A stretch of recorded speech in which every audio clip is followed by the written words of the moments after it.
Out of ignorance, misery. Used with knowledge, help. Affect the body in many ways.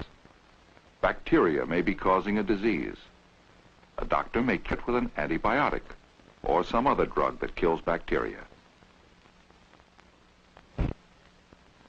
Or some organ such as the thyroid gland, be the lungs, the heart, the stomach, and the intestines. The trouble can often be helped by some special drug that affects that particular organ. Or a drug may work on the complex system that regulates every part of the body. Drugs that affect the nervous system work in many ways. Ever felt like this? Ever had a fever? Aches in every muscle. You remember.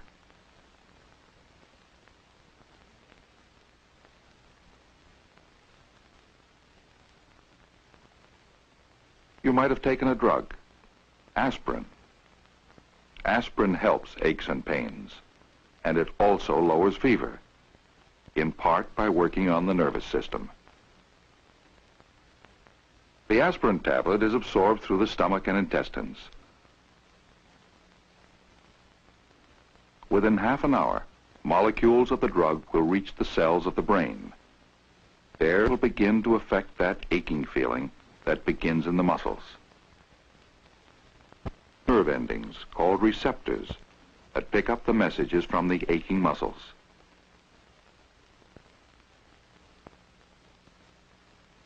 Each receptor sends signals along a nerve fiber into the spinal cord and up into the brain. These electrochemical impulses pass into a lower part of the brain, which controls messages having to do with pain. From here, impulses pass to the higher part of the brain, the cortex, probably where our sick friend forms the idea that his muscles ache. He thinks how uncomfortable he is. Maybe changing position will help. Impulses race to the parts of the brain that move his muscles. The messages go out.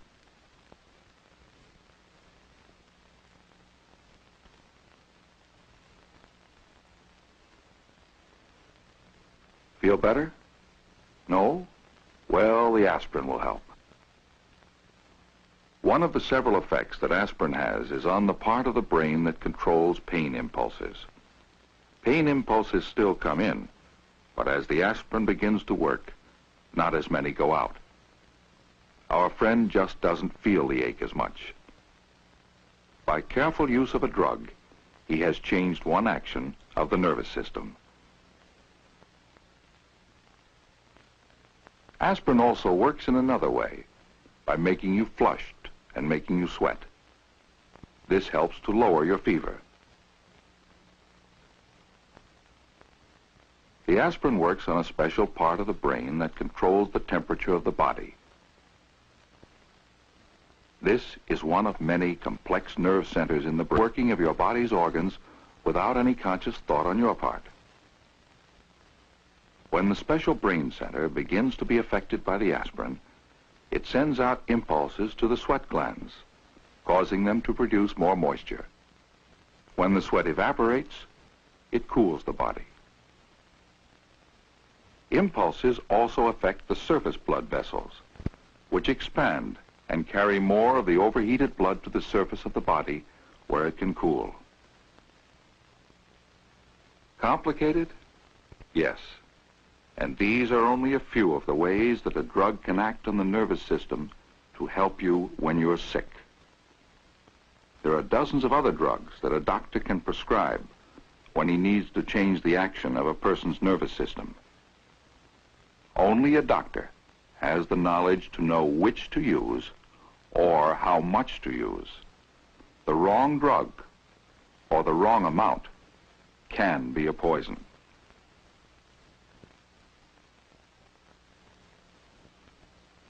For instance, if 2 aspirin tablets will help your fever, why shouldn't 20 make you all well?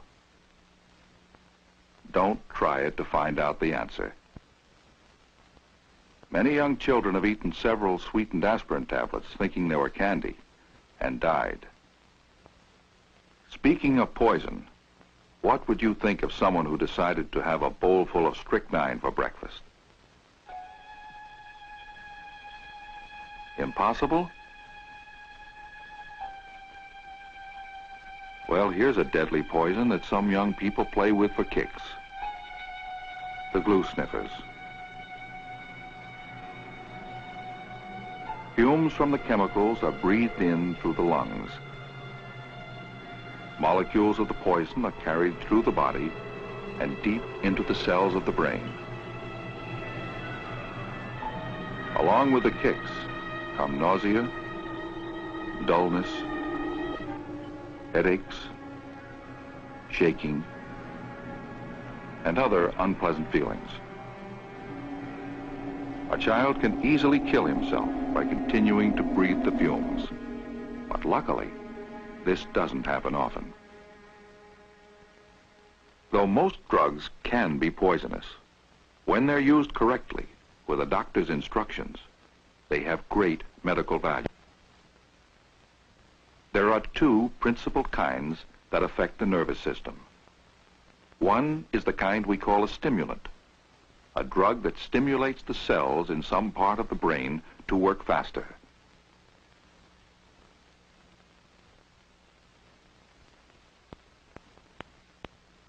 The other kind we call a depressant, a drug that slows the impulses from the cells in parts of the brain.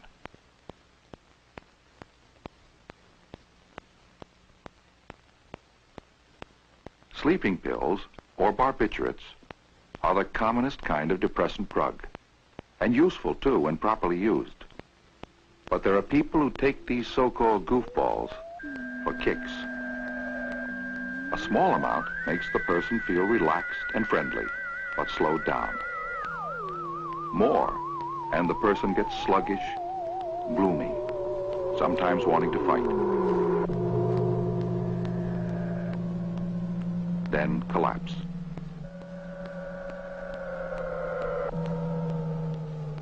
A brain out of order throws the whole body out of order.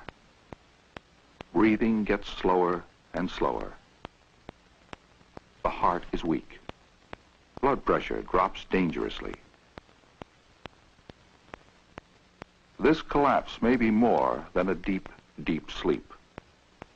In just one city, about 450 people die each year from barbiturates.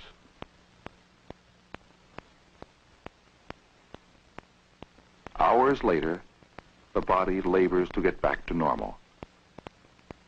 Kicks, a strange kind of kicks.